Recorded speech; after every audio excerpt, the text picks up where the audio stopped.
Welcome to Season 3, Episode 4 of CSS Breakdown, book by book. In this chapter of Michael Kimmel's The Gendered Society, we step into the world of psychology, from Freud to feminist theory, to examine how gender identity is formed, challenged, and socially reinforced. So we're really diving into the psychological side of things today. Yeah, a deep dive, for sure. We're looking at a whole range of perspectives, drawing from readings that cover everything from, well, the really foundational, sometimes kind of controversial ideas like Freud's, all the way through to later developmental theories, and then some really powerful feminist critiques of all that. And it's all centered on this fundamental question, really. Yeah. How do we actually acquire gender identity? Why do we become who we are, along these lines of gender? Right. And the sources we're digging into today, they really push back against that simpler idea that it's all just biology. Oh, definitely. The idea that gender is fixed at birth, that it's purely biological destiny, these perspectives argue pretty strongly against that. So none of that boys will be boys because of some, innate wiring. Exactly. These psychological views, even the earliest ones, are suggesting that becoming masculine or feminine, well, it isn't some pre-programmed thing written in our genes. It sounds much more complex, like a process. It is. It's presented as something that gets molded, shaped by our environment, our early experiences, especially within the family. And even our own thinking, our own psychological work as we grow. Precisely. It's much less about just nature and much more about this really intricate dance between, well, nature and nurture. So it's not a done deal at birth, it's something that actively develops. That's the core argument running through these readings. They emphasize that any differences we observe between genders, they're traceable not to some inherent biological command, but to experiences. Experiences starting right from infancy, actually. Especially those early family interactions. Yes, particularly those. Gender identity, in this view, isn't passive. It's an active, acquired part of our personality development. Something molded, shaped. The source even calls it a psychological achievement, which sounds, well, kind of precarious. It does, doesn't it? And in these early theories, it was seen as precarious, not a birthright, but something you become. And crucially, potentially something that could go, well, wrong. And that's where this idea of gender identity failure comes in, right? Sure. Which they linked pretty directly to sexual nonconformity, homosexuality specifically. Yes, that's where it gets complicated and, frankly, quite problematic later on. That linkage was a really significant and, well, deeply flawed part of these initial psychological frameworks. So failing to acquire the right gender identity, meaning traditional masculinity for males, traditional femininity for females, was seen as the root cause. That was the thinking, unfortunately.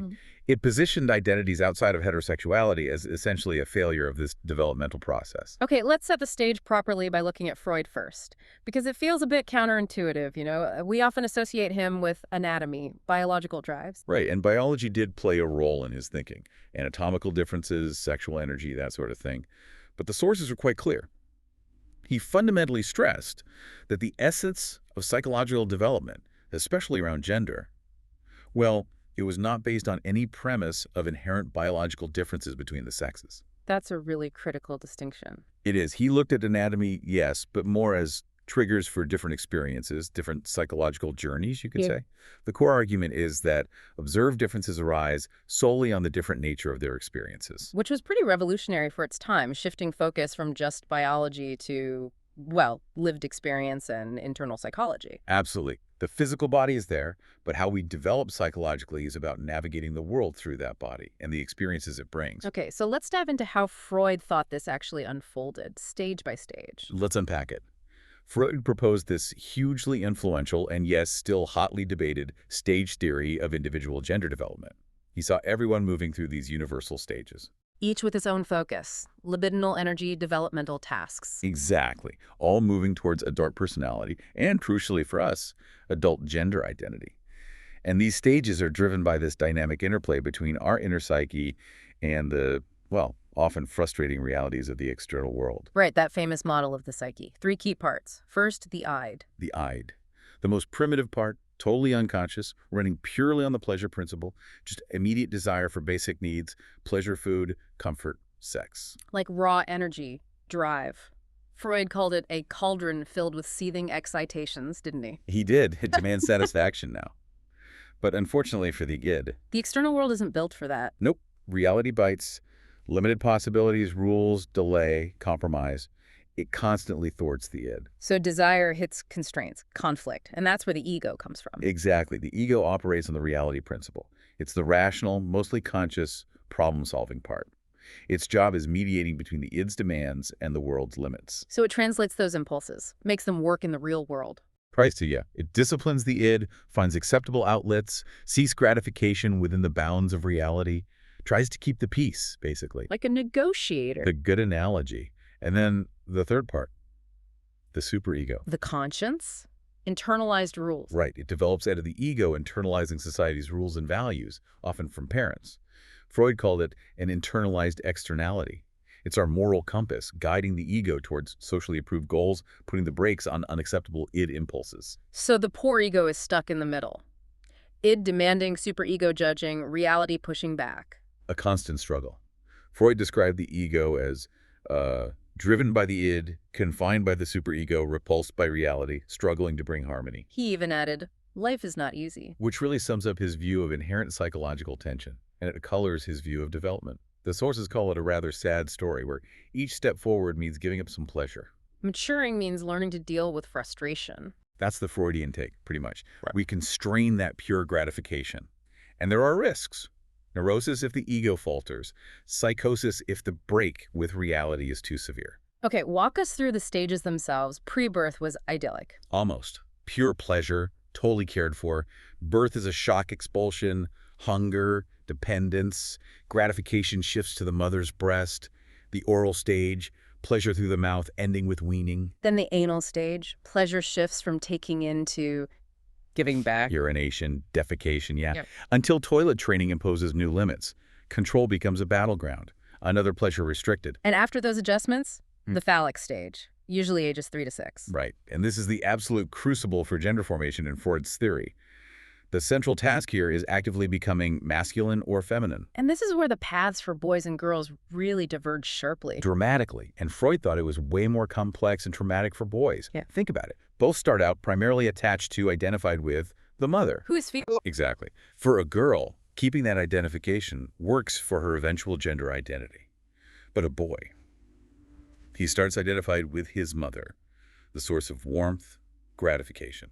But to become a man, he has to break that identification. He has to detach, disidentify with her, and form a new identification with his father. Unlearn one attachment, build another. And that's harder if mom is affectionate and dad is distant or authoritarian. That's what Freud observed, and it compounds the difficulty, setting the stage for the Oedipal crisis. The big one. Named after Oedipus, right? Killing the father, marrying the mother. In the myth, yes.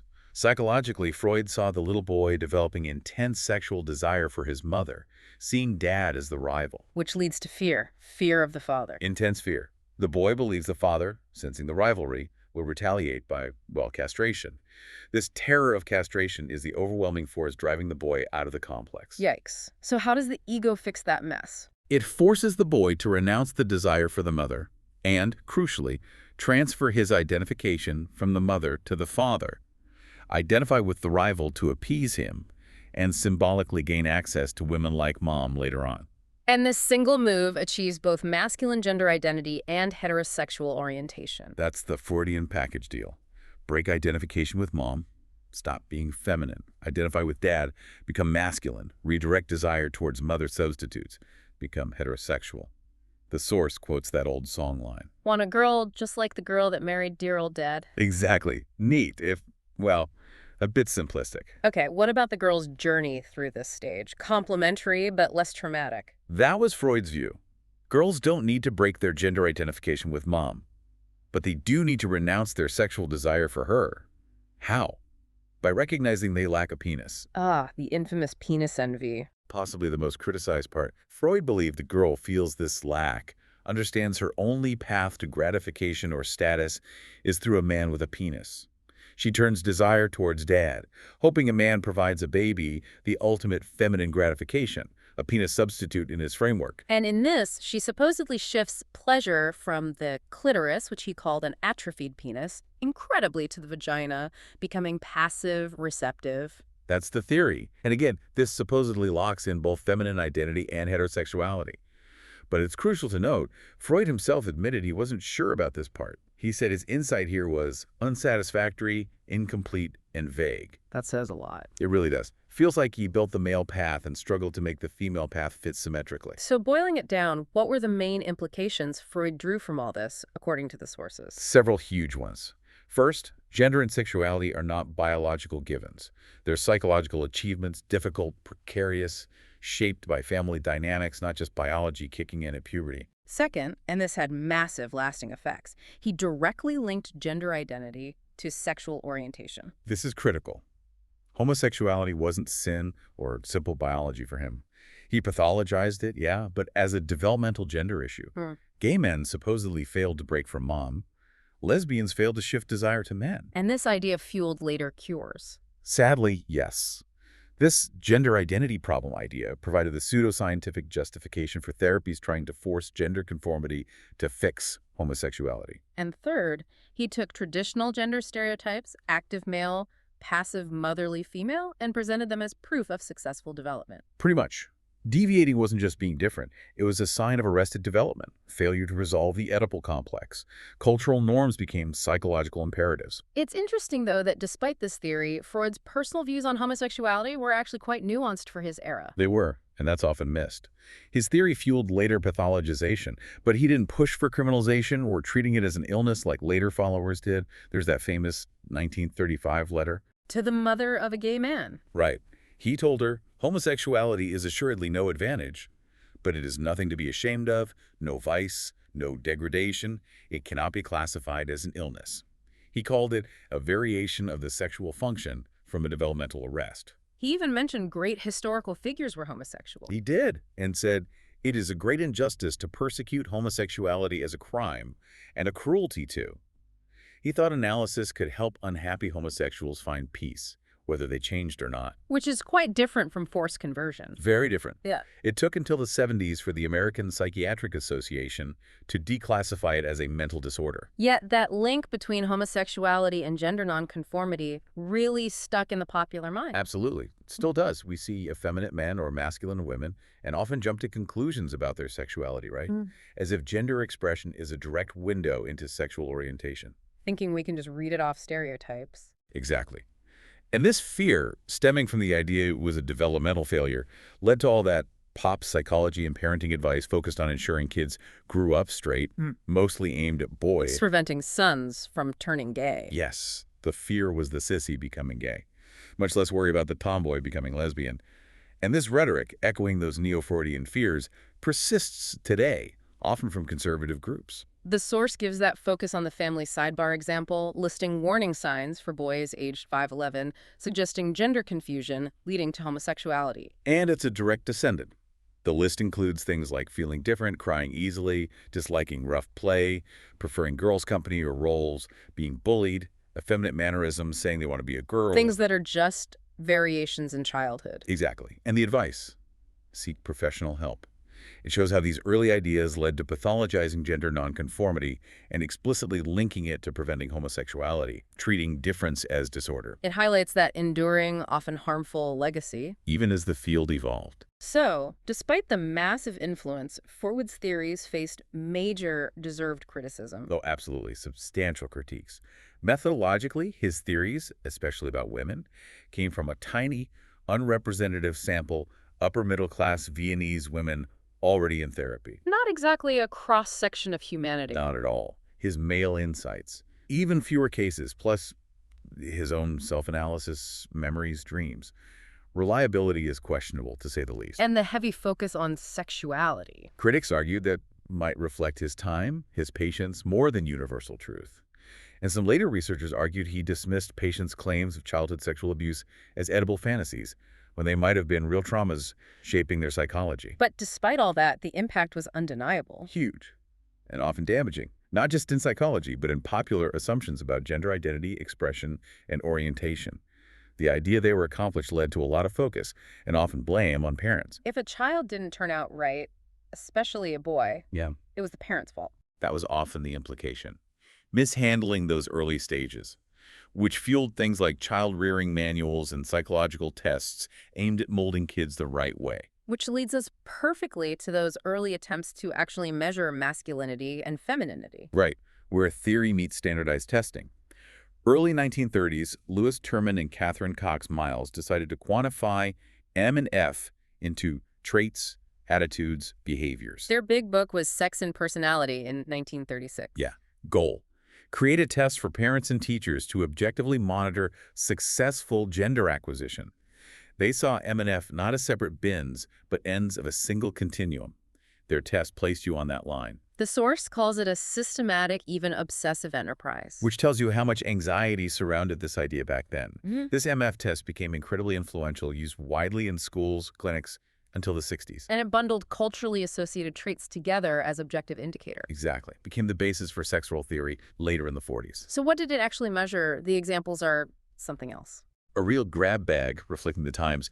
Ink blots, sentence completion, identification questions, empirical stuff, and the scoring. Revealing. Masculine answers got a plus. Feminine, a plus. Value judgments baked right in. Like the gendered knowledge questions. Yeah. Knowing anthracite coal came from Pennsylvania, masculine plus. Knowing who led the Rough Riders, plus. Knowing red paint goes with lavender, or how to deep fry. Feminine. The assumption was boys absorb industry military facts, girls absorb cooking fashion. And girls who knew about coal mines were literally scored as less feminine. That's how it worked. Deeply biased. Then gendered feelings. What made you angry, afraid, pitying? Being called lazy, seeing cheating, but also, disturbingly, Negroes making you afraid was on the list. Yes, it's vital to call that out. Generally, high emotion scored feminine, like anger, fear, pity for an animal, exception. Anger about being a Bolshevik, that got a masculine all plus cast. So deep pity is feminine, but strong political anger could be masculine. Wow. Blatant cultural bias. It also listed gender occupations, the librarian versus auto racer, appearances, loud voices versus tall women, books, Robinson Crusoe versus Rebecca's Sunnybrook Farm, even people, Bismarck versus Florence Nightingale. Here. Your reading habits scored your gender. Plus self-reports on things like disliking baths or keeping a diary. Yep. Disliking baths, talking too much, masculine plus day, careful dress, keeping a diary, feeling bad about unjust punishment, feminine. A bizarre collection of stereotypes presented as science. And the real consequence. If a child scored wrong, especially a boy showing feminine traits. Intervention. Artistic boys pushed into rough play, tomboys forced into frilly dresses, steered away from sports, correct the deviation, enforce the norm. And behind this drive was the specter of the sissy, the homosexual male. Absolutely. This test directly reinforced the Freudian idea. Homosexuality equals gender identity problem.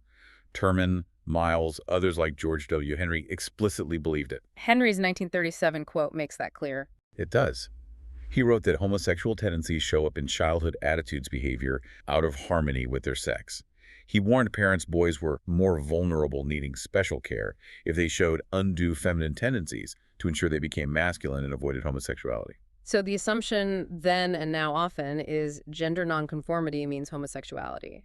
Effeminate boy equal gay. Exactly. We read gender expression as revealing sexuality, not just expression, which fueled those parenting guides warning about preventing sons from turning gay by stamping out femininity. Like that focus on the family sidebar again, listing crying easily or liking girls' company as warning signs of gender confusion, potentially leading to homosexuality in young boys. It's a direct, unfortunate legacy, pathologizing normal variation, linking it to preventing a specific sexual orientation, framing expression as sickness needing correction. Okay, so that's the early landscape. Freud, measurement attempts. But psychology kept evolving. Post-Freudian and developmental theories next. Right. Freud was huge, but new traditions emerged. Developmental psychologists, chart in stages, used stats to measure differences. Feminist psychoanalysts and psychologists challenged the male biases. Social psychology started using the concept of roles. Cognitive developmental theories, like from Piaget's influence, seem to place gender identity formation a bit later than Freud's phallic stage. They do. This view argues kids are born more biologically neutral, gender-wise. Differences emerge as they actively process information through developing cognitive filters. Kids are active participants, making sense of their world. Piaget's work on how kids' understanding develops in stages was key here. And Lawrence Kohlberg applied Piaget specifically to gender identity acquisition. Yes. For Kohlberg, a key task in early childhood, maybe 3 to 6 years old, is the cognitive achievement of labeling oneself consistently. I'm a boy, I'm a girl. And he saw this self-labeling as becoming fixed, irreversible after a certain age. Pretty much. Fixed after age 3 or 4, though full understanding of gender constancy might take till 5 or 6. And crucially, he saw this as a cognitive decision. Not driven by Freudian psychosexual stuff. Less so, more a cognitive reality judgment. The child figures it out based on observations and feedback, not just social rewards or fantasies. Once that label is fixed, the child uses it as a gendered mental filter. To organize new information. Exactly. Is this for me as a boy girl? Or is this not for my gender? Things coded as relevant get attention, others ignored. And initially, their understanding is based on really concrete physical cues. Yeah. Hair, clothes. Absolutely. Pants versus dresses, short versus long hair. Young kids might think changing clothes changes gender because they haven't grasped gender constancy, that it's stable regardless of appearance. Which is why they might get upset if dad wears a skirt in a game. It breaks their simple rule. Right.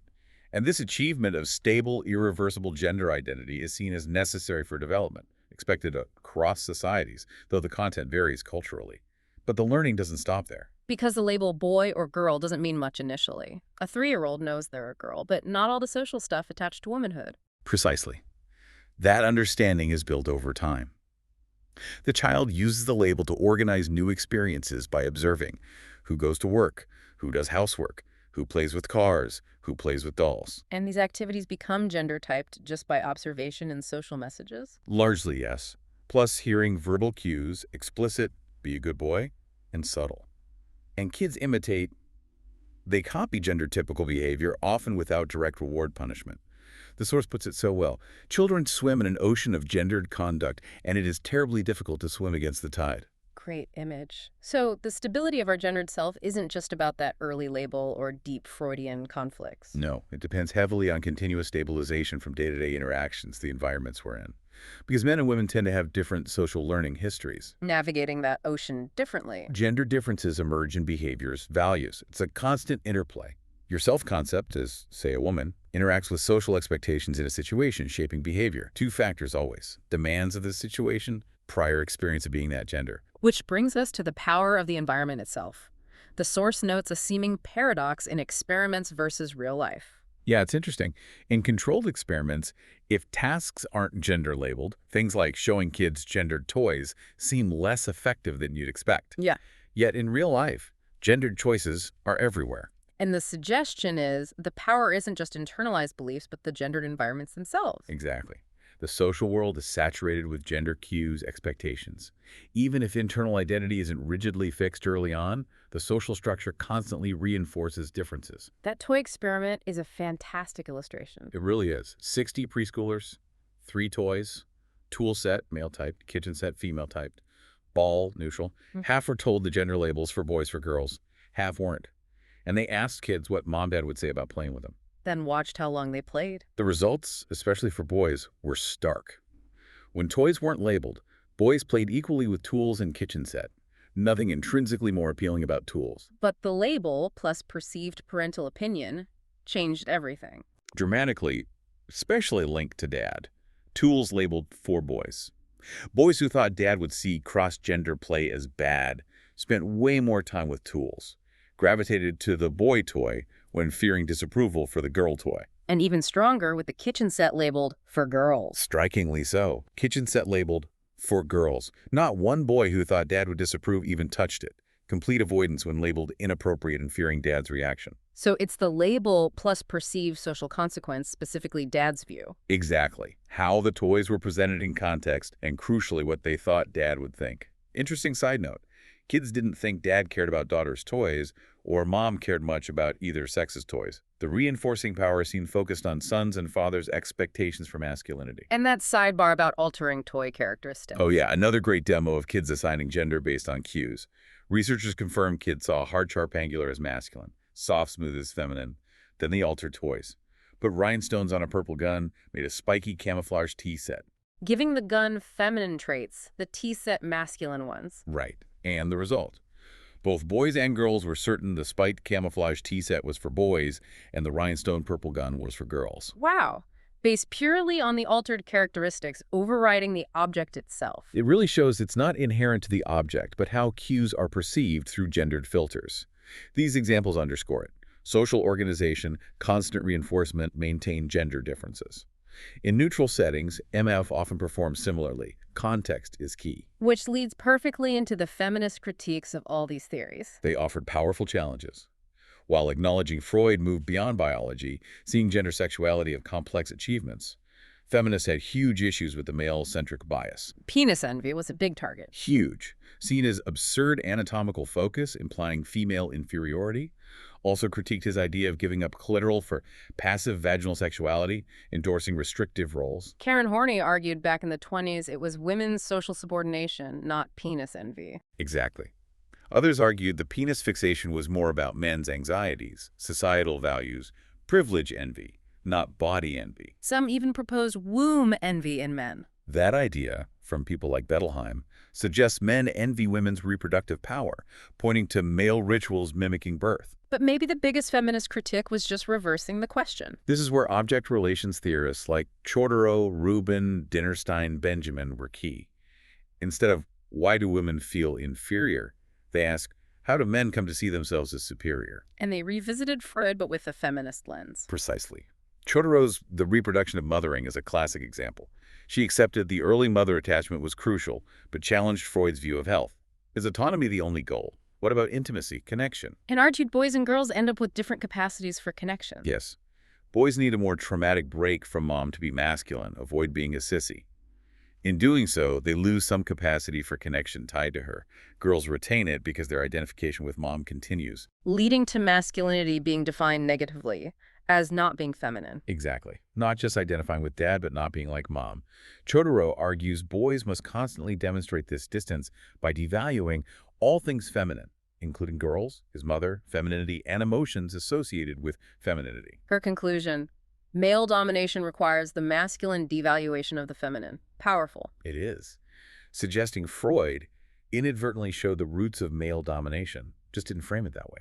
A deeply influential feminist rereading. Feminists also critique developmental theories like Kohlberg's moral stages. Right. Kohlberg's stages, rules to universal principles, developed mainly on males, found girls seemed arrested at a stage emphasizing relationships, caring. He linked this to girls' closeness to mothers versus boys' distance from fathers. And his student, Carol Gilligan, challenged that in a different voice. Famously, argued different moral reasoning shouldn't be ranked with the male ethic of justice as superior. Interviewing women, she found an ethic of care, stressing intimacy, connection, responsibility equally valid, more prevalent in women due to social roles, like caregiving. She even suggested aggression might stem from different sources, threats to autonomy for men, failures of connection for women. But this work became controversial, used in ways she didn't intend. Because it seemed to find gender differences, it got misused by feminist essentialists and those arguing against equality. Very much so, like that old anti-suffragist quote about women being interested in persons rather than principles, echoing a biased take on the ethic of care.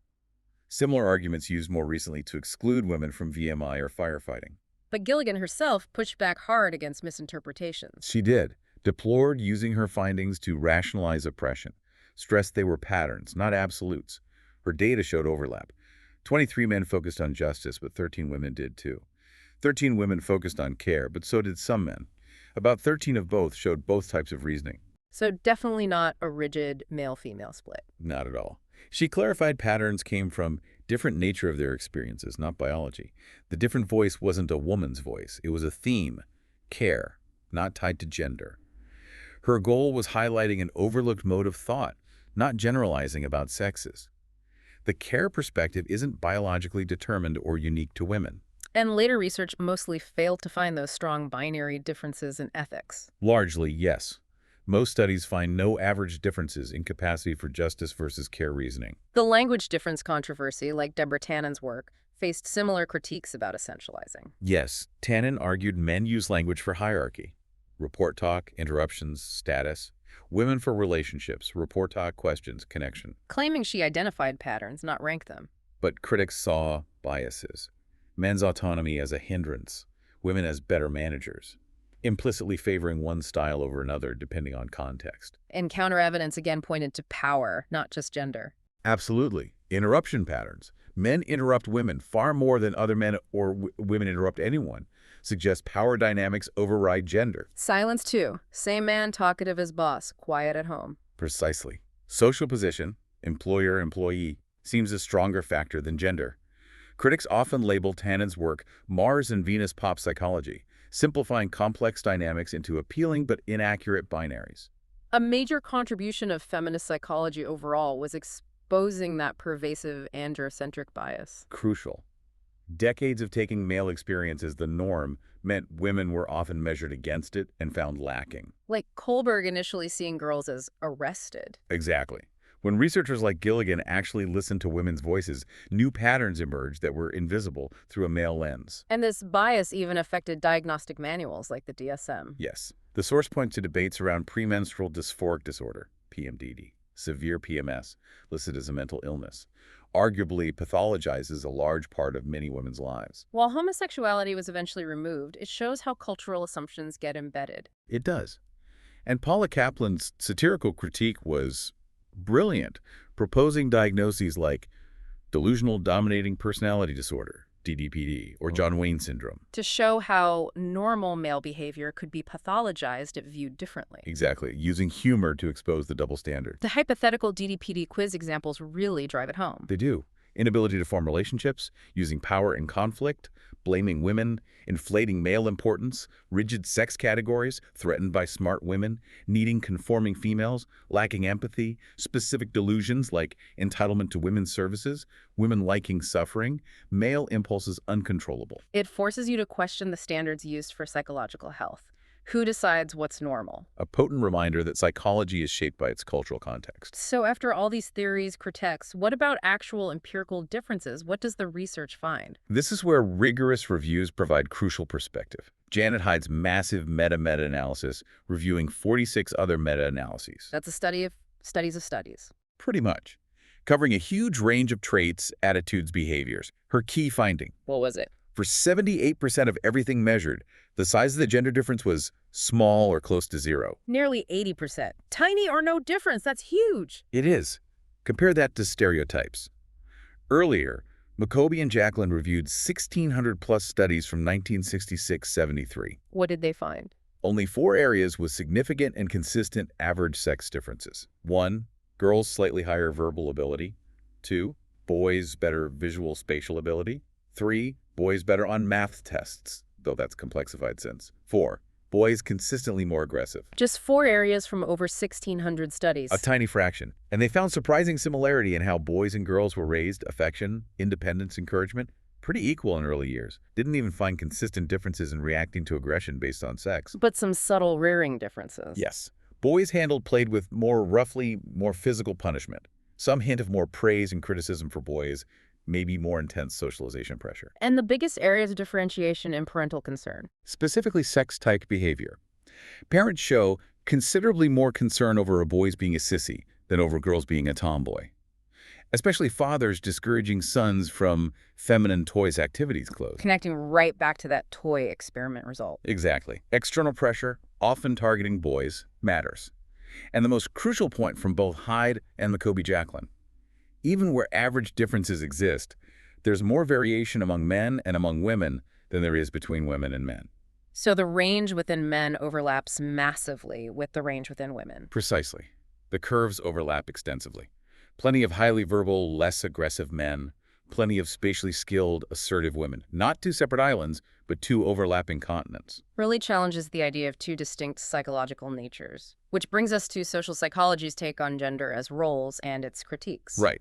Building on measuring MF, mid-20th century social psych used roles, expected behaviors, attitudes. Early theories linked non-normative behavior to feeling the appropriate role. Like those post-WWII studies on the authoritarian personality, linking fascism to distorted gender identity. Yes, trying to understand ideology psychologically. They had that 4-cell typology, internal identity, MF versus external expression, MF. MF, FM, MF. Right, M and FF were gender appropriate. But the interesting finding was about FM males. Internally feminine, externally masculine. They scored highest on racism, authoritarianism, hypermasculinity. Yes, interpretation. These attitudes weren't true masculinity, but compensation for insecurity, covering up internal femininity by rigidly adhering to norms. Overcompensation. An idea that became common wisdom. Insecurity drives rigid masculinity. It did. Used to understand delinquency, resistance to civil rights, feminism, homophobia, the schoolyard bully idea. Yep. Least secure proves it by picking on weaker targets, winning, not competing, to soothe insecurity. And the opposite, MF men, externally feminine, internally masculine, were seen as creative, intelligent. Hypothesis. Took a very secure man to deviate from behavioral norms. Some recent research echoes this. Men feeling masculinity threatened showed more support for Iraq war, negative views of gays, interest in SUVs. The source's cheeky note, the bigger the car. You get it. Maybe some truth to overcompensation. Miller and Swanson added a developmental sequence. Boys start FF, mom identified, pass through FM, starting break, arrive at MM, dad identified, integrated. Implying authoritarianism, etc., might be psychological immaturity, arrested development. One interpretation. Alongside this, sociologist Talcott Parsons argued society needed MF roles. For production, economy, and reproduction family, requiring instrumental, rational, competitive, and expressive, nurturing, tender roles. Yes, instrumental for occupational system, expressive for kinship. Society allocates these to males, instrumental, and females, expressive, based on biology, strength, childbearing. But he noted problems, especially in Western nuclear families. It's exactly. Family isolation, long childhood meant boys identified with mom for a long time. Separation of spheres meant girls had mom present, expressive role model. Yeah. Dad often absent, instrumental. Harder for boys to shift identification. And this difficulty led to problems. Parsons argued boys' break from mom often involved violent protest against femininity and angry repudiation to purge that early identification. Becoming a bad boy as a way to assert masculinity. In this view, yes, rejecting feminine qualities' domestic sphere. But Parsons saw downsides. A cult of compulsive masculinity, susceptible to adolescent assertion, revolt against responsibility, focus on physical prowess violence. And girls. Easier start, retaining mom identification, but rebellion later. Yes, from recognizing masculine superiority outside the home, dependence on men, realizing valued expressive qualities might handicap them. Aggression might manifest as rebellion against the feminine role, maybe becoming feminist. So by the 70s, sex role theory itself was under fire. Yes, too simplistic, politically conservative, changing roles disrupt society. Coercive, if natural, why rebellion enforcement? Social psychologists offered internal challenges. Sandra Bem and androgyny. With her BIM sex role inventory, BSRI, listed M, F, neutral traits. Initially found androgyny, mix of valued MF traits, linked to better adjustment, arguing MF aren't opposites. But androgyny and the BSRI faced later criticism. Yes. Validity questioned, concept dismissed as wishy-washy. Bem herself later critiqued her scale for reproducing the very gender polarization it aimed to undercut, realizing it couldn't integrate power inequality. Joseph Pleck challenged the form of sex role theory, focusing on men. Argued the problem wasn't men failing the role, but the male role itself being contradictory, inconsistent, causing strain. He examined the standard male sex role identity, MRSI models propositions. And found virtually all of these propositions turned out to be empirically false. Ouch. A damn can critique. So he proposed the male sex role strain model. How did that differ? Shifted focus from flawed men to flawed role. Argued traditional roles are contradictory, inconsistent. Be strong but sensitive. Many inevitably violate them, leading to social psychological consequences. Fear of violation leads to overconformity, like that FM type. Some prescribed traits, stoicism, aggression, are dysfunctional. Both genders face strain in work-family. Historical changes increase strain. So problems stem from the roles, not the men themselves. Exactly. Focus on social expectations, role structure, not individual pathology. But even these updated approaches faced remaining criticisms. Several key ones. First, the idea of a single male or female role ignored diversity within genders, class, race, age, sexuality, etc. Started from a white middle-class norm, inadequate for explaining differences among men or among women. Which research shows are often greater than differences between them. Exactly. Second, the false equivalence treating MF roles as parallel ignores the huge power differential. Analyzing roles without power makes privilege oppression disappear. Like Farrell saying men don't have power, men and women have roles. Inadequate. Needs both difference and domination. Because gender is tied to power systems. Precisely. Third, not relational enough. Treats MF as separate, but they're understood in relation to each other and dominant models, interdependent. And finally, the sociological critique.